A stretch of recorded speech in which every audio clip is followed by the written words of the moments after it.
I think I was outside. But you told me to stew, we got there at like 5, but it's 7. Shit, Dion had asked for a ride. Now I got it together, I pull up outside, there's 3 cars in this lot and one of them ain't mine. Now I'm clutching, I unlock the door, creep aside, I hear thumping upstairs, so I cock the bitch quiet. Hit the top of the stairs, think I hear my girl crying.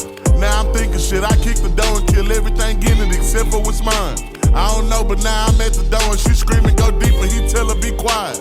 I walk in, tell the bitch that she wild, tell the nigga he moved and it's bound to go down. Tell them both to shut up and don't even make a sound. She say, but I say, shut the fuck up and lay down. Next person move, I'ma let off a round. Now I'm pacing, I'm trying to see how I'm getting down. If I kill them both, then that make me a clown. Mama told me don't trust them, but look at me now. 1 in the chamber, 2 faced on the ground. Got me like, should I leave or just burn this bitch down? I wake up, it's a dream, I'm outside of my house.